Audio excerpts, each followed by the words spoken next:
ఈ తాటితో కట్టబడినటువంటి అశ్వత్థామని పశువుని ఈడ్చుకెళ్ళినట్టు ద్రౌపదీదేవి శిబిరానికి తీసుకెళ్ళాడు. అక్కడ మారేశాడు. ద్రౌపది, నీకు చెప్పాను వీడి శిరస్సుని నీ కాలుతో తన్నమని. తీసుకొచ్చి అశ్వత్థామని అక్కడ పడేశాను. ఇప్పుడు నా ప్రతిజ్ఞ నెరవేర్చుకుంటానన్నాడు. ద్రౌపదీదేవి చూసింది అశ్వత్థామని. ఏ ద్రౌపది చూసిందండి? నేను 2-3 ఉదాహరణలు మీకు భారతంలోంచి చెప్పాను. అటువంటి ద్రౌపది చూసింది అశ్వత్థామని. ఏం చేశాడు? ఒక తల్లి ఏదైనా ఒప్పుకుంటుందేమో కానీ తన పసుపు కుంకాలకి కానీ తన బిడ్డలకి కానీ ఆపద తెచ్చిన వాడిని క్షమించదు. 5 బిడ్డల్ని చంపేశాడు, ఒకడు కాదు. ఆయన్ని చూసి వెంటనే నమస్కారం చేసింది. నమస్కారం చేసి ఆవిడంది, మహానుభావ అశ్వత్థామ, మా మగవారలందరూ నా భర్తలైనటువంటి ధర్మరాజు, భీముడు, అర్జునుడు, నకులుడు, సహదేవుడు ఉన్నారే, 5 నీ తండ్రి గురువు. అనేకమైనటువంటి అస్త్రములను ప్రయోగించడం, ఉపసంహారం చేయడం నీ తండ్రి ద్రోణాచార్యుడు మా భర్తలకి నేర్పాడు. ఆ కారణం చేత వాళ్ళు కురుక్షేత్రంలో గెలవగలిగారు. ఆత్మావై పుత్రనామాసి. తండ్రి తన కొడుకు రూపంలో భూమి మీద తిరుగుతుంటాడు. నువ్వు మా గురుపుత్రుడవు. అందుచేత నీకు నీ యందు నాకు నా భర్తల యొక్క గురువు దర్శనమవుతున్నాడు. ఇటువంటి నీకు నీ పాదముల వంక శిరస్సు పెట్టి చూసి నమస్కరిస్తున్నాను. అందుకని నేను ఒక్క మాట అనను. ఎంత ధర్మం పాటిస్తోందో ద్రౌపదీదేవి, మీరు ఆలోచించండి. ఇది ద్రౌపది అంటే అని ఆవిడంది. ఉద్రేకంబునరారు శస్త్రధరులై యుద్ధావనిన్లేరు, కించి ద్రోహంబును నీకు చేయరు, బలోచ్చేకంబునన్ చీకటిన్ నిద్రాకారుల చిన్ని పాపలరణ ప్రౌఢ క్రియాహీనులన్ నిద్రాసక్తుల సంహరింపనకట నీ చేతులెట్లాడెనో అంది. ఆవిడ కోపం లేదు, ఎంత మాట అందో చూడండి. ఉద్రేకంబునరారు శస్త్రధరులై, కోపంతో మిగిలిన అశ్వత్థామని చంపేస్తానని నా పిల్లలు అస్త్రాలు పట్టుకుని శస్త్రాలు పట్టుకుని యుద్ధభూమికి రాలేదు. యుద్ధావనిన్లేరు. పోనీ అమ్మా పట్టుకు రాకపోతే యుద్ధభూమిలో కనబడ్డారు, చంపేశానందామా? యుద్ధావనిన్లేరు. కించి ద్రోహంబును నీకు చేయరు. ఇతపూర్వం ద్రోహం చేశారమ్మా, చంపేశానంటావా? నీకు ద్రోహం చెయ్యలేదు. బలోచ్చేకంబుతో చీకటిన్ నిద్రాసక్తుల చిన్ని పాపల రణ ప్రౌఢ క్రియాహీనుల, అపారమైనటువంటి నిద్రలో సుషుప్తిలో ఉన్నటువంటి నా కుమారులు యుద్ధము చెయ్యడమునందు ఆసక్తి లేనివారై గాఢ నిద్రలో ఉన్నటువంటి వారు. ఇటువంటి వారిని ఎవ్వరినీ చంపకూడదు. నీకు ధర్మం తెలుసు. బ్రాహ్మణ పుట్టుక పుట్టావు, ద్రోణాచార్యుడికి కొడుకువయ్యావు. నిద్రాసక్తులై చిన్ని పాపల సంహరింపనకట నీ చేతులు ఎట్లా ఆడెనో, నీకు ధర్మం జ్ఞాపకం రాలేదా అని అడిగింది. నాకు ధర్మం జ్ఞాపకం వచ్చిందే. 5 కొడుకుల్ని చంపినవాడు ఎదురుకుండా నిలబడితే ఒక మాట అనకూడదు. గురుపుత్రుడు, పుత్ర రూపంలో ఉన్న గురువు కాబట్టి నేను అనకూడదని నమస్కరిస్తున్నాను ఇంత బాధలో. రాత్రి చంపేటప్పుడు నీకు ఈ విషయాలు జ్ఞాపకం రాలేదా అని పరోక్షంగా అడిగింది. జ్ఞాపకం రాలేదా అని అడిగితే ఒక బ్రాహ్మణుడికి తెలిసి ఉండవలసిన ధర్మము తెలియదా అని అడిగినట్టు అవుతుందని, నీ చేతులు ఇట్లా ఆడేనో, నీకు చేతులు ఎలా వచ్చాయా చంపడానికి అని అర్జునుడి వంక చూసింది. అక్కట పుత్రశోక జనితాకుల భార విషణ్ణ చిత్తనై పొక్కుచునున్న భంగి నిన్ను బోర్ర కిరీటి నిబద్ధు చేసి నేడిక్కడ కిచ్చి తెచ్చుట సహింపనిదై భవదీయమాత నేడెక్కడ ఎట్టి శోకమున ఏ క్రియ ఏడ్చుచు మొక్కుచున్నదో. అర్జున, నేను ఎందుకు బాధపడుతున్నానో తెలుసా? 5 పిల్లలు సంహరింపబడిన తరువాత చచ్చిపోయారని నేను ఏడ్చాను ఇప్పటిదాకా. కానీ సాక్షాత్తు యమధర్మరాజులా పగపట్టి 2 చేతులతో అస్త్రాలు ప్రయోగించగలిగినటువంటి నైపుణ్యం ఉన్నవాడివై గాంధీవం పట్టుకుని రథమెక్కి పగపట్టి అశ్వత్థామ దగ్గరికి వెళ్ళి పశువుని కట్టినట్టు కట్టి రథంలో పెట్టి ఇక్కడికి తీసుకొచ్చి నిలబెట్టావని ఈ పాటికి కృపికి వార్త అంది ఉంటుంది. కృపి అంటే ద్రోణుడి భార్య. అశ్వత్థామ తల్లికి ఈ వార్త తెలిసి ఉంటుంది. కొడుకు చచ్చిపోయాడని ఏడవడం ఒకెత్తు, చచ్చిపోతున్నాడింకా రక్షించుకోలేనని ఏడవడం ఒకెత్తు. మీకు ఇన్ని అస్త్రాలు నేర్పిన ద్రోణుడి భార్య మీ గురుపత్ని అలా ఏడిచేటట్టు ప్రవర్తించచ్చా? అక్కట పుత్రశోక జనితాకుల భార విషణ్ణ చిత్తనై పొక్కుచునున్న భంగి నిన్ను బోర కిరీటి నిబద్ధు చేసి నేడిక్కడ కీర్చి తెచ్చుట సహింపనిదై భవదీయమాత నేడెక్కడ ఎట్టి శోకమున ఏ క్రియ ఏడ్చుచు మొక్కుచున్నదో. అశ్వత్థామ, మీ అమ్మాయి అంత ఏడుస్తోందానయ్యా మహానుభావురాలా కృపి, తలుచుకుంటే నా మనస్సు వికలమైపోతోంది అని అర్జునుణ్ణి పిలిచి, బ్రాహ్మణుడు గురుపుత్రుడు సంహరించకూడదు, ఆయన్ని విడిచిపెట్టేయండి, వెంటనే ఆయనకి కట్టినటువంటి బంధనములను విముక్తి చెయ్యండి అంది. అంటే ఈ మాట భీముడు విన్నాడు. విని ఎక్కడ లేని కోపం వచ్చేసింది. ఏమిటి ద్రౌపది మాట్లాడుతున్నది, ఏమైనా అర్థం ఉందా అసలు? ఎక్కడో నిద్రపోతున్న పిల్లల్ని పట్టుకుని చంపేశాడా ఈ దుర్మార్గుడు? ఇటువంటి వాణ్ణి అక్కట నిద్రించుచున్న పుత్రులని చూడకుండా సంహరించినటువంటి ద్రోణపుత్రుడైనటువంటి అశ్వత్థామని బలఘాతకున్ విడువమటంచు చెప్పెడిది వెర్రిది ద్రౌపది, వీడు విప్రుడనే విడువగనేల చంపుడిటు వీనిని మీరలు చంపరేని నా పిడికిటి పోటులను వీని శిరము భిన్నము చేసేద చూడుడిందరు. భీముడు ఎప్పుడు మాట్లాడినా అలాగే ఉంటుంది. తిక్కన గారు విరాట పర్వంలో అంటారు, ఆయన వెళ్ళిన పోస్ట్ ఏమిటంటే వంటలవాడిగా వెడుతూ ఆయన అంటాడు ధర్మరాజుతోటి, పరియ పాపంగ దునియగా విరువవలయు ఎడద కాళ్ళుల చేతుల అణచిపెట్టి అణగి ముక్కలు చేసి పొయ్యిడుదు గాని కత్తి గొడ్డలి ఎడగని కట్టియలకు అన్నాడు. తిక్కన గారి పద్యాలు. అమ్మయ్య, నేను వంట ఎలా చేస్తానో తెలుసా? పెద్ద పెద్ద మొద్దులు పట్టుకొచ్చి నా భుజాబలంతో చీల్చేసి నా గుండెల మీద పెట్టి విరిచేసి నా తొడల మీద పెట్టి నొక్కేసి పొయ్యిలో బారేసి వంట చేస్తాను తప్ప కత్తి గొడ్డలి గుచ్చుకోనన్నయ్య కట్టెలు కొట్టడానికి అన్నాడు. దిక్కుమాలిన కట్టెలు కొట్టడానికి అంత పౌరుషం ఎందుకండి? ఆయన పౌరుషం అటువంటిది. అందుకని ఆయన అన్నాడు భీమసేనుడు, బలఘాతకున్ విడువమటంచు చెప్పెడిది వెర్రిది ద్రౌపది, వీడు విప్రుడే విడువగనేలా చంపుడిటు వీనిని మీరలు చంపరేని నా పిడికిటి పోటులన్ వీని శినము భిన్నము చేసేద చూడుడిందరు. వీడు పిల్లల్ని చంపేసినవాడు, వీడు నిద్రపోతున్న పిల్లల్ని చంపేసినవాడు గురుపుత్రుడు వదిలేయమంటుంది ఆవిడ ద్రౌపది. వెర్రిది, దానికి తెలియదు పాపం. చంపేవతల నారాయణ వీణ్ణి. మీ అందరికీ అనుమానమా? గురుపుత్రుడు చంపకూడదు అనుకుంటున్నారా? అలా అనుకుంటే చెప్పేయండి, భయం లేదు. నా పిడికిటి పోటులన్ అంటే వెక్కిరిస్తున్నాడు అర్జునుడిని. ఎందుకయా నీ గాంధీవం దిక్కుమాలింది కాల్సనా? నాకు గాంధీవాలు బాణాలు అక్కర్లేదయా. ఎలా చంపేస్తానో తెలుసా? నా పిడికిటి పోటులన్ 4 గుద్దులు గుద్దేస్తానా తలకాయ మీద.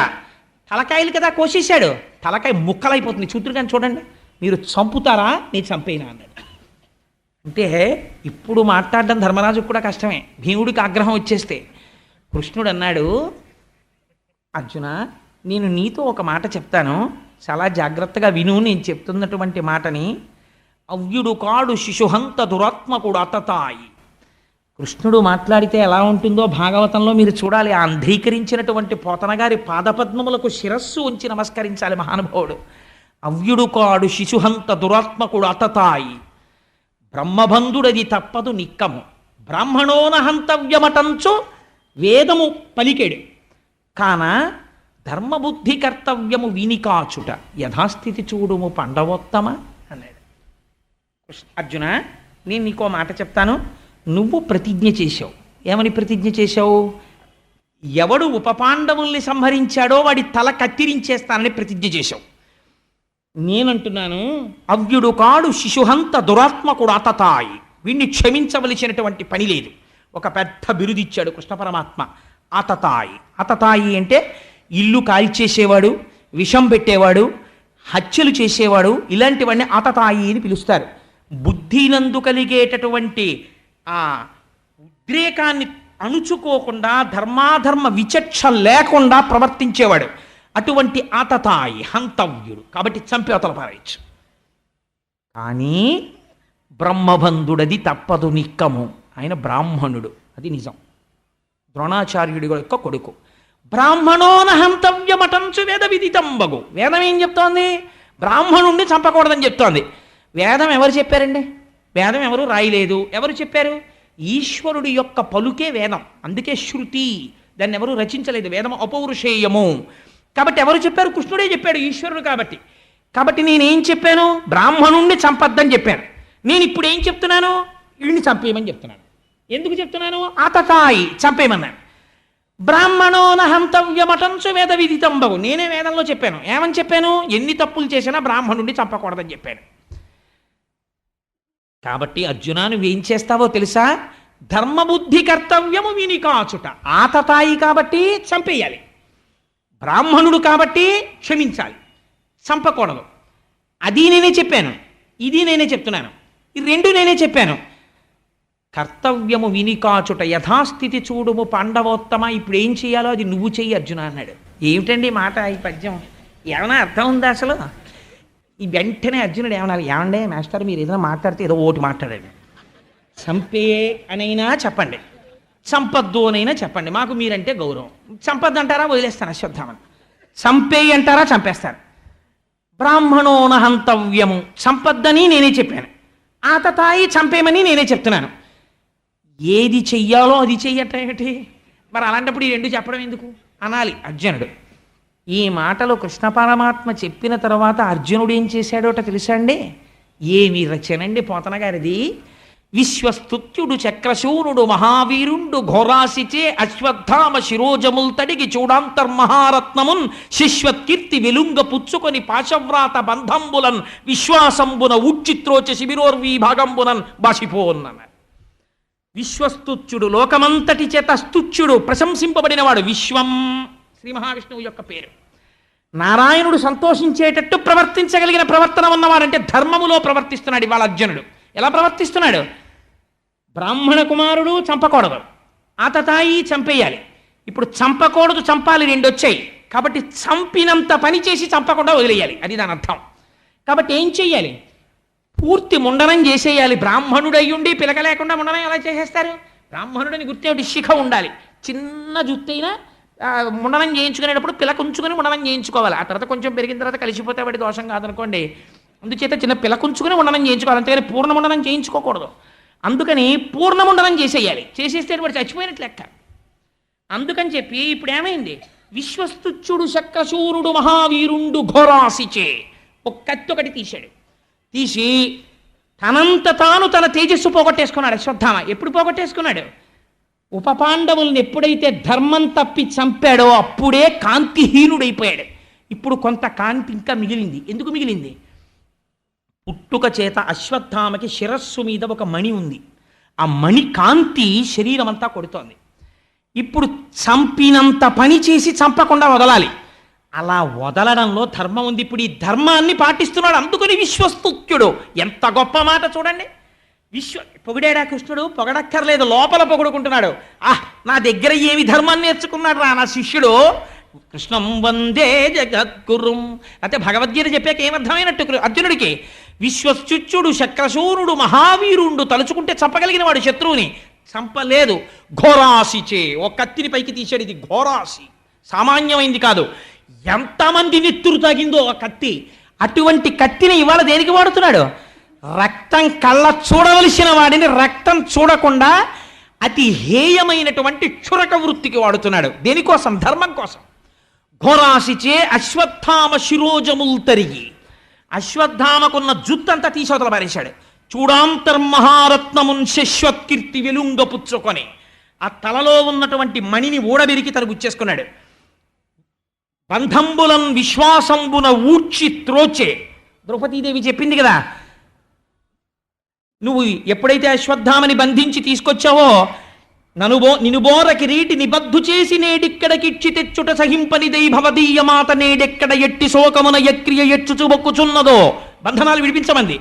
అందుకని ఆ బంధనాల్ని విప్పేశాడు. విప్పేసి ఊడ్చి త్రోచి శిబిరోర్వీ భాగంబునన్ బాసిపోన్ ఒక్క తోపుతో శోతలు మారేశాడు. శిబిరం బయటికి వెళ్ళి పడిపోయాడు అశ్వత్థామ. హీనుడై కాంతిపోయిన వాడై తల వంచుకొని సిగ్గుతో నడుస్తూ వెళ్ళిపోయాడు. ఈ వృత్తాంతం చెప్పి సూతుడు అన్నాడు, విన్నారా శౌనకాది మహర్షులారా, ఇది కృష్ణలీలంటే. ఇదయా కృష్ణుడంటే. మామూలుగా మీరు ఇది చదివారనుకోండి ఏమర్థం అవుతుంది? ఏమిట్రా ఆయన ఏమిటి, ఆ మాట ఏమిట్రా బాబా, పద్యం ఏమిటి అసలు, ఆయన చెప్పడం ఏమిటి, నీ చేయడం ఏమిటి అనిపిస్తుంది.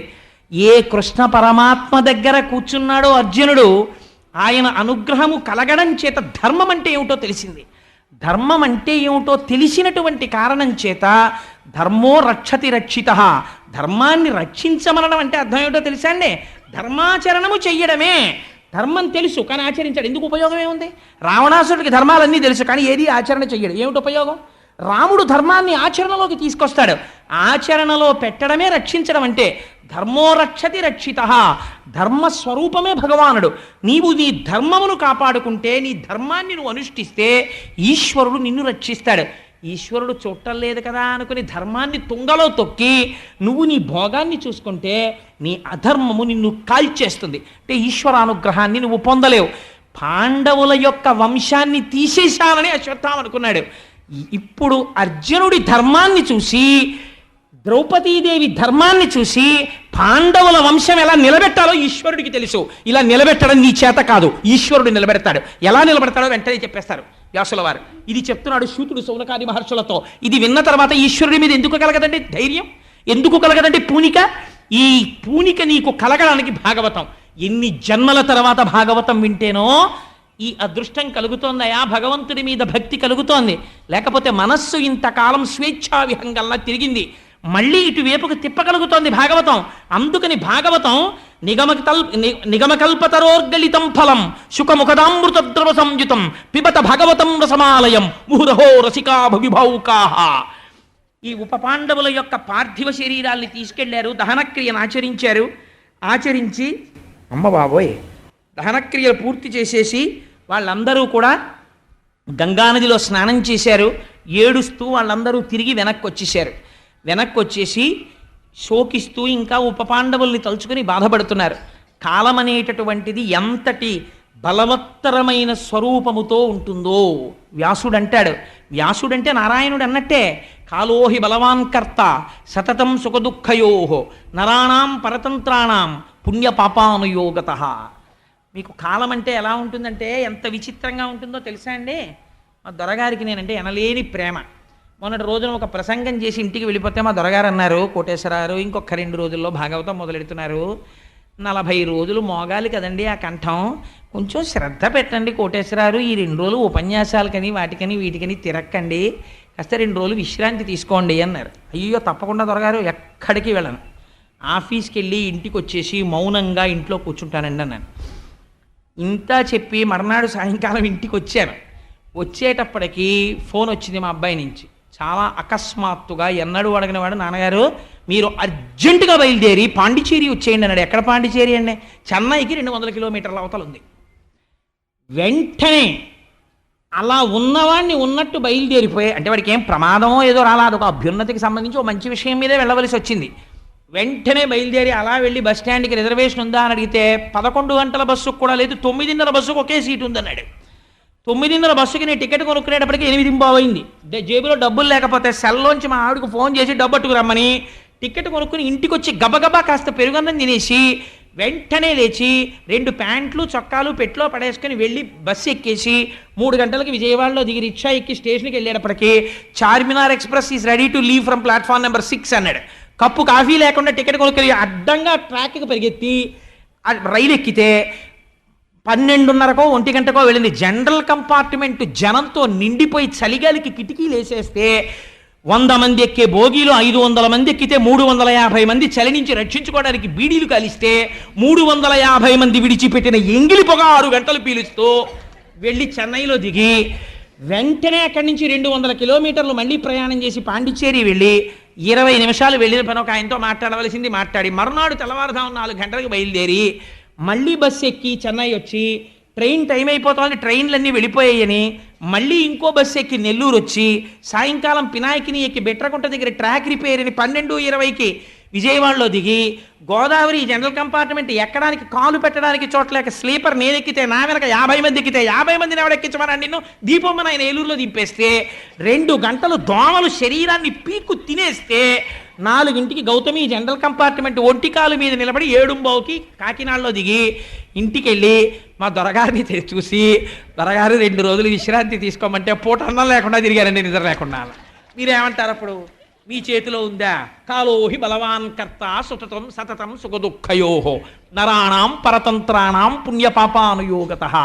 నాకు ఈ శ్లోకం గుర్తొచ్చి భీష్మస్తుతి జ్ఞాపకానికి వచ్చింది. అసలు యథార్థంగా ఈ ఘట్టం తర్వాత భీష్మస్తుతి చెప్పేయాలి, కానీ చెప్పట్లేదు, నేను దాన్ని దాచేశా.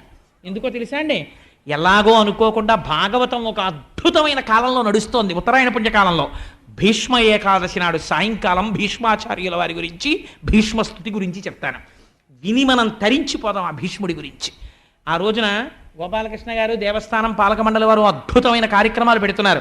వైదికంగా సశాస్త్రీయంగా ఎలా చెయ్యాలో అలా సత్యనారాయణ వ్రతాలు చేయించి విష్ణు సహస్రనామ స్తోత్ర పారాయణలు చేయించి ఎన్ని వందల మంది వస్తే అంతమందికి పలహారాలు పెట్టి పురుషార్థం పడాలి కాబట్టి ఒక్క సత్యనారాయణ వ్రతానికి మాత్రం ఏదో టికెట్ పెట్టి అవి కూడా వెరీ లిమిటెడ్ ఇష్టమండి, ఏదో మంటపం పట్టినని టికెట్లే, అంతమందిని కూర్చోబెట్టలేరుగా వ్రతానికి పారాయణకి కూర్చోబెట్టగలరు.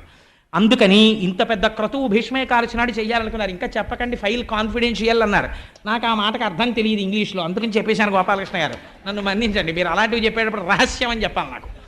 సరే, అందుచేత ఏమైంది, కాలోహి బలవాన్ కర్త సతతం సుఖదుఃఖయోహో. కాలం ఏం చేస్తోంది, బలవత్తరమైన రూపంతో సుఖదుఖాల్ని ఇచ్చేస్తోంది. ఇలా ఇచ్చేస్తున్నటువంటి కాలమునకు పరతంత్రుడవు, నువ్వు చెయ్యగలిగినదేం ఉండదు. ఈశ్వరుడు ఎలా చెప్పాడో అలా జరిగిపోతూ ఉంటుందంతే. ఇంత బలవత్తరమైన కాలస్వరూపంలో జీవులు పుడుతూ ఉంటారు, మరణిస్తూ ఉంటారు. ఇక్కడ భాగవతాంతర్గతం కాను, కానీ మీకు ఒక మాట చెప్తాను. ఉపపాండవులు 5 సాక్షాత్తుగా అంత మహావీరుల పుత్రుడు కదా, వాళ్ళు మరణించడం ఏమిటండి, అలా ఎందుకు జరిగింది అని మీకు అనుమానం రావచ్చు. మహానుభావుడు మల్లాది చంద్రశేఖర శాస్త్రి గారు ఒక చోట పరిష్కరించారు దాన్ని. విశ్వామిత్రుడు హరిశ్చంద్రుడి చేత పీడింపబడి అరణ్యములలో తిరుగుతూ తినడానికి కూడా లేక బాధపడుతున్నటువంటి రోజులలో విశ్వేదేవతలు 5 చూసి ఈ విశ్వామిత్రుడు ఎంతటి ధూర్తుడు, ఇంత బాధ పెడుతున్నాడు హరిశ్చంద్రుడిని చెప్పుకుంటున్నారు. విశ్వామిత్రుడు విన్నాడు, మీరు 5 నన్ను ధూర్తుడని పిలిచారు కనుక మీరు భూమి యందు జన్మించండి శపించాడు. వాళ్ళ 5 విశ్వామిత్రుడి కాళ్ళ మీద పడి, ఉన్న పోస్టు పోగా మనుష్య జన్మ ఏమిట్రా బాబోయ్, మహానుభావా మమ్మల్ని రక్షించు, క్షమించు, మా తప్పైపోయిందన్నారు. తెలిసి తెలియకుండా ఎందుకు మాట్లాడతారు, హరిశ్చంద్రుడి గొప్పతనం చెప్పడానికి నేను ఈ పరీక్ష పెట్టాను, నన్ను ధూర్తుడు అంటారు, మీకేం తెలుసని ధూర్తుడు అన్నారు, కాబట్టి మీరు పుట్టవలసిందే తప్పదు. కానీ ఒక వరం ఇస్తాను, మీకు వివాహం అవ్వకముందే, అసలు పిల్లలు కూడా పుట్టకముందే మీ జీవితాలు పూర్తయిపోయి మళ్ళీ మీ పదవుల్లోకి మీరు వచ్చేస్తారన్నారు. అందుకని ఉపపాండవులుగా వెళ్ళి ధర్మ సంస్థాపనార్థం కురుక్షేత్రంలో యుద్ధం చేసి వివాహం అవ్వకముందే మరణించి తిరిగి వచ్చేశారు. సరే, ఇది జరిగింది. అందుకని ఇది మాత్రం భాగవతాంతర్గతం కాదు, నేను వేరొక చోట నుంచి అనుసంధానం చేశానంతే, మీకు ఒక పరిపూర్ణమైన స్థితికి తెలుస్తుంది అదని. సరే, అందుచేత ఇది జరిగి కృష్ణ పరమాత్మ కాలము యొక్క బలవత్తరమైన స్వరూపముని వివరించి చెప్పి పాండవులకు, కుంతీదేవికి, ద్రౌపదీదేవికి ఉపశాంతిని కల్పించారు. కల్పించిన తదుపరి బయలుదేరి వెళ్ళిపోవడం కోసమని ఇంకా నేను ద్వారకానగరానికి బయలుదేరుతానని కృష్ణ పరమాత్మ రథం ఎక్కి బయలుదేరుతున్నారు. ఆ బయలుదేరుతున్నటువంటి సమయంలో కృష్ణుణ్ణి విడిచిపెట్టి ఉండలేక ధర్మజాదులందరూ కూడా ఇన్ని స్తోత్రం చేసి బెంగ పెట్టుకుని దీనవదనాలతో నిలబడ్డారు. నిలబడి ఉండగా మీరు భాగవతంలో గమనించవలసిన గొప్ప రహస్యం ఒకటి ఉన్నది. బహుశా ఆ వేదిక మీద చెప్పచ్చో చెప్పకూడదో నాకు తెలియదు, కానీ దీని గురించి చేసినటువంటి ఒక ప్రసంగమే నన్ను ఈ ఆధ్యాత్మిక ప్రవచనాల్లోకి తీసుకొచ్చింది. ఒకనాడు ఉత్తర పెద్ద ఏడుపు ఏడుస్తూ పరిగెత్తుకుంటూ కృష్ణుడున్న రథం దగ్గరికి వచ్చింది. వచ్చి ఆ రథం దగ్గర ఉన్న కృష్ణ పరమాత్మ యొక్క పాదముల మీద పడిపోయింది. పడిపోయి ఒక మాట చెప్పింది. పద్యం అండి చాలా గమ్మత్తుగా ఉంటుంది. ఇది పోతన గారు మాత్రమే రచించగలరు, అన్యులకి సాధ్యం కాదు. పలికెడిది భాగవతమట, పలికించు విభుండు రామభద్రుండట, నే పలికిన భవహరమగునట, పలికెద వేరుండు గాథ పలుకగనేల. పోతన గారు అన్నారు, ఉత్తర కృష్ణుణ్ణి చూసి ఏమందో తెలుసా అండి, చెల్లెలి కోడల నీదు మేనల్లుడు శత్రువుల చేత హతుడయ్యను, సంపులారవిందలోచన భల్లాగ్ని నది అనంచి పుత్రు రక్షించగదే అంది. ఎంత చిత్రమైన మాట చూడండి. కృష్ణుణ్ణి చూసి ఏమనాలి, ఉత్తర గర్భంతో ఉందప్పటికి అభిమన్యుడు మరణించాడు కాబట్టి ఇప్పుడు పాండవులకి వంశం లేదు కనుక కదా అశ్వత్థామ చంపేశాడు. పరిగెత్తుకుంటూ వచ్చినటువంటి ఉత్తరంది నాకు ఏదో తెలియడం లేదు, కానీ ఒక దివ్యమైనటువంటి తేజస్సు ఒకటి వచ్చేసింది, ఒక ఇనప బాణం ఏదో వచ్చేస్తోంది. అది చిత్రం ఏమిటంటే బయటికి కనపట్టలేదు, అది నా కడుపులోకి ప్రవేశించేస్తోంది. అమ్మని కాబట్టి నాకు తెలుస్తోంది, లోపల ఉన్నటువంటి పిండము మీద పగపట్టింది, పగపట్టి ఆ పిండాన్ని చెనకేస్తోంది, ఆ పిండమును చంపడానికి వెళ్ళిపోతుంది ఆ బాణం.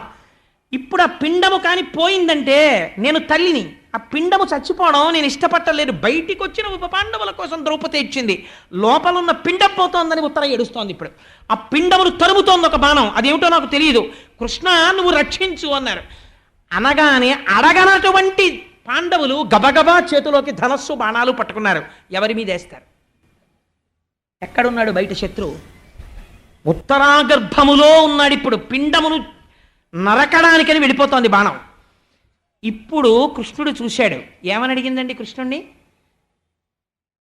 ఆ అడగడం చెల్లెలి కోడలా అని మొదలుపెట్టింది. కృష్ణ, నేనెవరో తెలుసా? నీ చెల్లెలి కోడలా. బంధుత్వం చెప్తోంది ఇప్పుడు. నీ చెల్లెలు సుభద్ర. ఆ సుభద్రకి నేను కోడల్ని. ఎందుకని? సుభద్ర అర్జునుల యొక్క కుమారుడు అభిమన్యుడు. అభిమన్యుడు యొక్క భార్యని నేను ఉత్తరని. నీ చెల్లెలి కోడలా? నీ చెల్లెలికి కోడల్ని నేను. నీదు మేనల్లుడు. నా కడుపులో ఉన్న పిల్లవాడు నీకేమవుతాడు? మేనల్లుడు అవుతాడు. మేనల్లుడు అంటే ఏమిటి? మేనమామల ముద్దు మేలైన ముద్దు, తాతలకు తా ముద్దు తాను అబ్బాయి అని జానపదులు పాటలు పాడుతుంటారు. మనవలంటే తాతలకి ప్రీతి. మేనమామ అంటే చాలట మేనల్లుడితో ఆడుకుంటాడు. ఎంత పండితుడైనా సరే ఆ మేనల్లుళ్ళని చూసేటప్పటికీ వాళ్ళతో ఏదో వికారం, ఏదో ఒక వెర్రి మాట మాట్లాడాలనిపించేస్తుంది. వేసి వాడితో ఆడుకుంటుంటాడు. ఆడుకుంటుంటే ఆఖరికి వాడు మాయ నోర్ముయ్యి అంటాడు. అన్న తర్వాత వీడికి ఎంత సంతోషంగా ఉంటుందో. అదేమిటో మరి. ఆ మేనమావ పోస్ట్లో ఉండేటప్పటికి అలా అనాలనిపిస్తుందో ఏమిటో, అలా వెటకారమాడ అదో సంతోషం ఏమిటో, ఆ ప్రేమ చిత్రంగా ఉంటుంది. అలా మీరు ఎలా చెప్పగలిగారని మీరు నన్ను అడగచ్చు. దానికి నేను ఒక ఉదాహరణ చెప్తాను. మా గృహప్రవేశానికి మా చెల్లెలి కొడుకు మా చెల్లెలి కుటుంబంతో వచ్చింది. వాడు ఇంత ఉంటాడు, చిన్నవాడు. వాడి పేరు శ్రీహరి. వాడి పేరుని బట్టయినా నేను గౌరవించద్దు. వాడిని 10 మాటలు అస్తమానం అనేవాడిని. గృహప్రవేశానికి చాలామంది పిల్లలు వస్తారా, నీకు కూడా పెళ్లి చేసేస్తాను కొత్త ఇంట్లో, నీకు నచ్చిన పిల్లని చూసుకోరా అంటుండేవాడిని ఉట్టినే సరదాకి. వాడు విని అన్నాడు, మాయా నాకు పెళ్ళేను మాయా, మాయా నాకు పెళ్ళేను మాయా అన్నాడు. 10 మాటలు 11వ మాట అన్నాడు, మాయ ఏంటి అస్తమానం పెళ్ళంటావు, నోరు ముయ్యి అన్నాడు. నాకు ఎంత సంతోషం వేసిందో, నాకు పెద్ద సన్మానం చేసినంత ఆనందం వేసేసింది నాకు. ఎందుకు అలా? అదేమిటండి అలా మేము కూడా అనమా అని అనకండి అలా. ఎందుకంటే మేనమావల ముద్దు మేలైన ముద్దు, అదో ముద్దు అంతే. మేనమావలకి మేనల్లుళ్ళు అంటే అదో సరదా. అందుకని ఎంత మాట అంటుందో చూడండి. ఉత్తర చెల్లెలి కోడలా? నీ చెల్లెలి యొక్క కోడల్ని. నీదు మేనల్లుడు, నువ్వు మేనమావవి. ప్రేమతో చూడవలసిన వాడివి. నిర్హేతుకం. ఆ ప్రేమకి అర్థం ఉండదు మేనమావ ప్రేమకి. నీదు మేనల్లుడు శత్రువుల చేత హతుడయ్యను. ఆ శత్రువు ఎవరో నాకు తెలియదు, కానీ వేసేశాడు బాణం. లోపలికి వెళ్ళిపోతోంది. అది పిండాన్ని చెనకైపోతోంది. శత్రువుల చేత హతుడయ్యను. సంపులారవిందలోచన. తామర పువ్వుల వంటి నేత్రములున్నవాడా, నువ్వు కన్ను విప్పి ఇలా చూస్తే శత్రువు మడిసిపోతాడే. అటువంటి వాడివి. సంపులారవిందలోచన. భళ్ళాగ్ని నంచి అగ్నిహోత్రంలో ఉంది బాణం. నాకు తెలుస్తుంది ఆ బాధ ఏమిటో. ఈ బయట ఉన్న వాళ్ళకి ఏం తెలుస్తుంది? కడుపుతో నిప్పితో ఉన్నవాడికి తెలుస్తుంది. బా కాస్త ఓర్చుకోవే అంటే ఎదురుగుండా ఉన్న వాళ్ళు ఏమిటి ఓర్చుకోవడం, చచ్చిపోతుంటే కడుపు నిప్పితో ఉంటుంది ఆవిడ. అందుకని భళ్ళాగ్ని నుంచి అగ్నిహోత్రం దహించేస్తోంది లోపల. శిశువు బ్రతికింపగదే, ఆ కడుపులో ఉన్న పిండాన్ని రక్షించవా కృష్ణ అని శరణాగతి చేసింది. ఈ పద్యంలో ఉన్న రహస్యాన్ని మీరు అర్థం చేసుకున్నారా?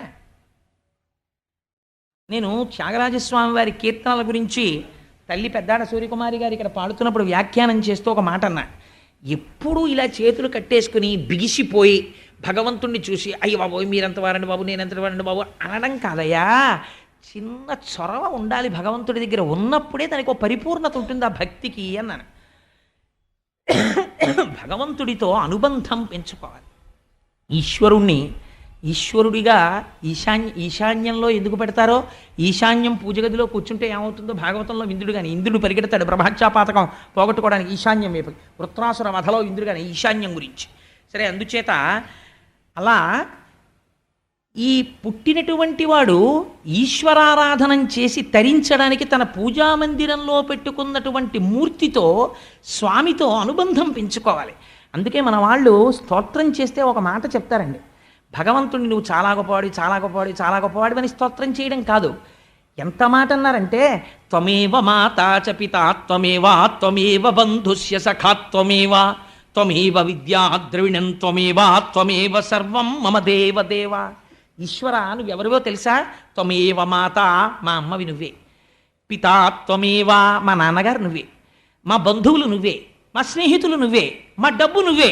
మా సర్వస్వం నువ్వే అని ఊరుకోలేదు. శంకరాచార్యులు వారు అన్నారు, మాతా చ పార్వతీదేవి పితాదేవో మహేశ్వర బాంధవ శివభక్తాశ్చ స్వదేశో భువనత్రయం. పార్వతీదేవి మా అమ్మ, శంకరుడు మా అయ్య. వీళ్ళకి భక్తులందరూ మా కుటుంబ సభ్యులు, మా అన్నదమ్ములు, మా అక్క చెల్లెళ్ళు అన్నారు. నృసింహ శతకకర్త అన్నాడు, నిలమేఘశ్యామ నీవె తండ్రివి మాకు కమలవాసిని మమ్ము కన్న తల్లి, నీ భక్తవరులంత నిజమైన బంధువుల్ నీ కటాక్షమే మాకనేక ధనము, నీ మీద కీర్తనల్ అఖిల ప్రపంచంబు నీ సహాయమే మాకు నిత్య సుఖము తోయజాక్ష నీపాద తులసిదళము రోగములకౌషధము బ్రహ్మరుద్ర వినుత భూషణ వికాస శ్రీధర్మ పురనివాస దుష్ట సంహార నరసింహ దురిత దూర నీలమేఘశ్యామ నీవె తండ్రివి మాకు. స్వామి నువ్వు మా తండ్రివి. కమలవాసిని మమ్ము కన్న తల్లి. పద్మములో కూర్చున్నటువంటి పద్మావతీదేవి మా అమ్మ. ఈ అనుబంధం ఉండాలి భగవంతుడితోటి. మాకు భయం ఏమిటండి, మా నాన్నగారు ఉన్నారు, మా అమ్మ ఉంది, నాకు భయం ఏమిటంటే అనగలగాలి. నారదుడు అన్నాడు నిన్నటి రోజున అలాగా అరణ్యంలోకి వెళ్ళి, నాకు భయం ఏమిటండి, ఇక్కడ మా అమ్మ నాన్నగారు ఉన్నారు కదండి లక్ష్మీనారాయణులు అన్నాడు కాబట్టి రక్షింపబడ్డాడు. నీకు ఆ పూనిక ఉండాలి. పూనిక ఎప్పుడు విశ్వాసమునకు భక్తి అని పేరు. లేని రోజున ఎంత రొట్ట వేస్తే ఉపయోగం ఏమిటి? ఆ పూనిక ఉన్నదా? ఉన్నది. ఏమిటి గుర్తు? ఈ అనుబంధంతో ఇంతమంది గాంధీవం ఉన్నటువంటి అర్జునుడు ఉన్నాడు. చేత గదని ధరించి తిప్పితే అగ్నిహోత్రాన్ని పుట్టించగలిగిన భీమసేనుడు ఉన్నాడు. నకుల సహదేవులు ఉన్నారు. అజాతశత్రువైన ధర్మరాజు ఉన్నాడు. 5గురు మామగారులు అక్కడ నిలబడి ఉన్నారు. 5గురి మామగారుల కాళ్ళు పట్టుకోలేదు. నీ వాళ్ళు నిన్నేం రక్షిస్తారు? నువ్వు మా మామగారు అంతవాడండి, మా బావగారు ఇంతవాడండి, మా మరిది గారు ఇంతవాడండి అని స్తోత్రం మాని. నీ రక్షణ ఎక్కడుందో తెలుసా? నీ ఇంటి ఈశాన్య దిక్కునుంది. నీ స్వామిని నమ్ముకోవడం నేర్చుకో. అలాగని మా బావగారి గురించి ఎందుకండి అనవసరం అనకు. మీ బావగారిని భగవంతుడిగా చూసుకో. కానీ లోపల పూనికతో మాత్రం ఈశ్వరుడికి శరణాగతి చేయడం నేర్చుకో. వాడు నీకు రక్షకుడు, అన్యులు రక్షకులు కారు. అందుకని ఆవిడ పాండవుల్ని ప్రార్థన చేయలేదు, కృష్ణుడిని ప్రార్థన చేసింది. చెల్లెలి కోడల ఎన్నో తరంలోదండి ఉత్తర పాండవుల యొక్క కుమారుడైన అభిమన్యుని యొక్క భార్య ఉత్తర, అంటే కోడలు. కాబట్టి పాండవుల యొక్క తర్వాత తరంలోది ఉత్తర. కానీ ఈశ్వరానుగ్రహము, ఇంటి రక్షణ ఎక్కడ ఉంటుంది? వంశం నిలబడడం ఎక్కడ నిలబడుతుందంటే ఇంటికొచ్చిన కోడలికి ఉన్న భక్తి యందు వంశము నిలబడడం అన్నది ఉంటుంది. కోడలు తీసుకొచ్చే కట్నం, కోడలికి వెనకాల ఉన్నటువంటి పరివారం, కోడలకు వచ్చిన ఇంగ్లీషు, కోడలకున్న సీరియల్ నాలెడ్జి, కోడలకున్నటువంటి టీవీ నాలెడ్జి క్రైటీరియాగా తీసుకుని కోడల్ని ఇంటికి తెచ్చుకుంటే ఆ తర్వాత అత్తకి కోడలకి పడకపోయి వీధిలోకి వచ్చి అల్లర్లు పడిపోతే వచ్చిన ఇబ్బంది అంటే ఉపయోగం ఏముంది? కోడల్ని తెచ్చుకునేటప్పుడు జాగ్రత్తగా చూసుకోవాలి. నీ ఇంటి పూజా మందిరాన్ని నిలబెట్టుకోగలదా? ఇది పెద్ద కోడలికి లేదా కోడలికి నువ్వు ఇవ్వగలిగిన ఆస్తి. దీన్ని పరంపరాగతంగా నడపగలిగిన సంస్కారము పుట్టింటి ఎందు పెంపొందించుకుని వస్తోందా లేదా? అందుచేత ఇది కావాలి. సాత్విక బుద్ధితో ప్రవర్తిస్తుందా? మంచి మర్యాదలతో నిలబడుతుందా? ఈశ్వరుణ్ణి తలుచుకుంటుందా? నీ వంశాన్ని నిలబెడుతుందా? ఎక్కడుందండి వంశానికి రక్షణ?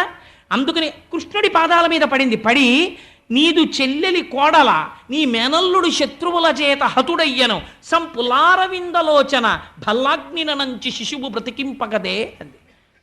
పోతన గారు అన్నారు, ఎంత ఆశ్చర్యం జరిగిందో తెలుసా ఆ రోజున అన్నారు. సకల ప్రాణి హృదంతరాళమున భస్వజ్యోతి అయ్యుండు ఈశ్వరుడు అచ్యుతుడు చిత్కలుండు అచ్యుతుడై ఎడన్ చక్రహస్తకుడై వైష్ణవమాయ గప్పి విరటజా గర్భంబున కురు సంతానార్థి అయి అడ్డమై ప్రకట స్ఫూర్తి ననంచ ద్రోణ తనయ బ్రహ్మాస్త్రమున్లీలతో. ఎంత గొప్ప పద్యం వేశారో చూడండి. ఆయన అన్నారు, సకల ప్రాణి హృదంతరాళమున భస్వజ్యోతి అయ్యుండు సూక్ష్మకలుండు అచ్యుతుడై ఎడన్. అచ్యుతుడన్నారు. అచ్యుతుడంటే ఏ పరిస్థితులలో ఏ కాలములో కూడా తన యొక్క స్థానము నుండి భ్రంశమును పొందనివాడు. అటువంటి వాడు ఆయన ఎక్కడుంటాడు? సకల ప్రాణి హృదంతరాళముల భస్వజ్యోతి అయ్యుండు. భా అన్నది కాంతి, జ్ఞానం. అన్ని ప్రాణుల హృదయాలలో ఉన్న భావనలను అర్థం చేసుకోగలిగిన వాడు.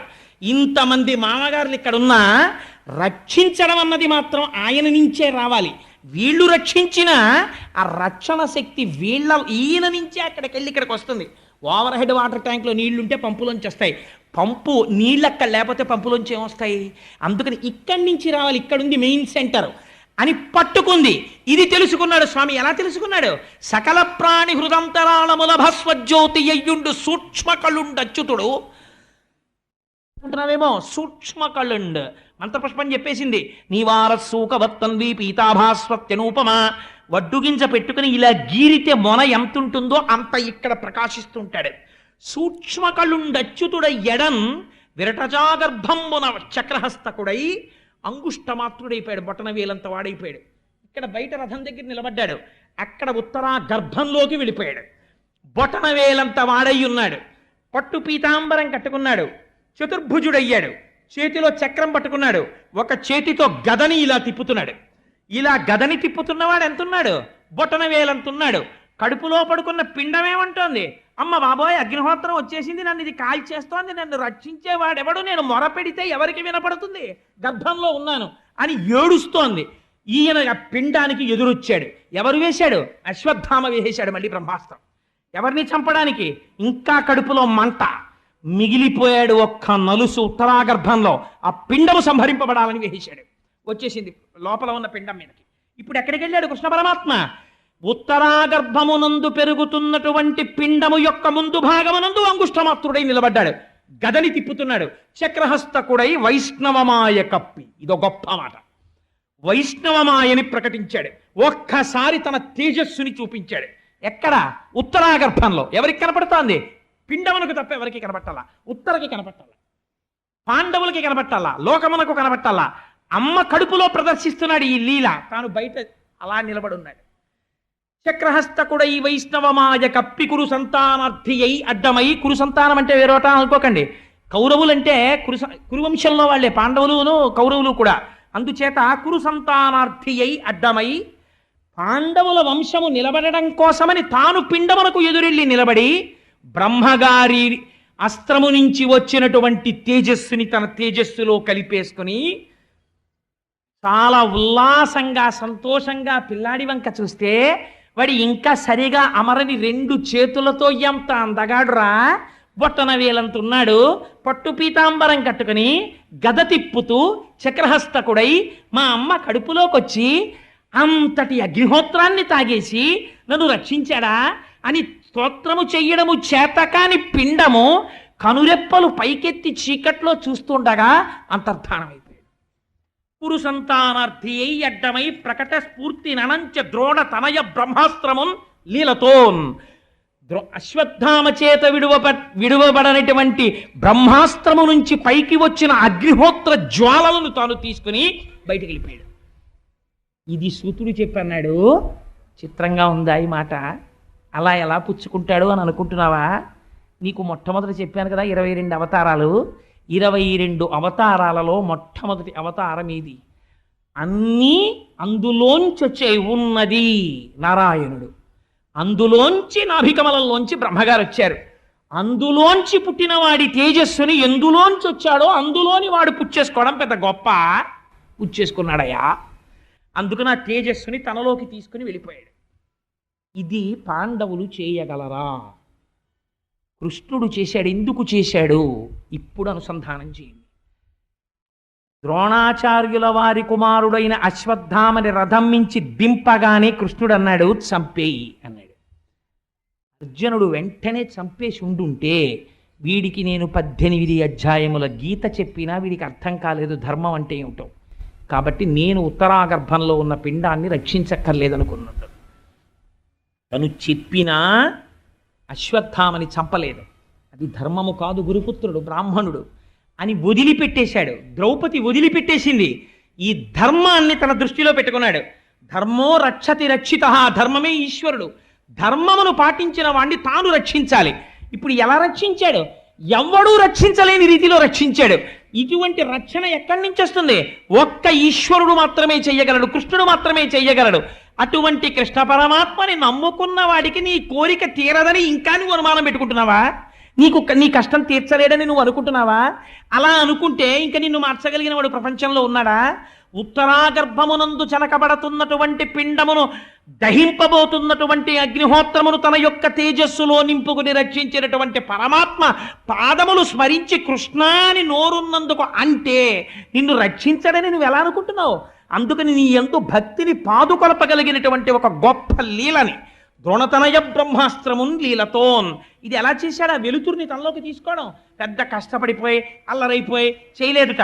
చాలా హేళగా చిరునవ్వు నవ్వుతూ ఆ ఉత్తరాగర్భంలో ఉన్నటువంటి అగ్నిహోత్రాన్ని తాను పుచ్చేసుకున్నాడు. పిండం అలా చూస్తూ ఉండిపోయింది. రేపటి రోజున విందురు గారి పరీక్షిత్ అని పేరు ఎందుకు వచ్చిందో చాలా గమ్మత్తుగా ఉంటుంది ఆ ఆఖ్యానం.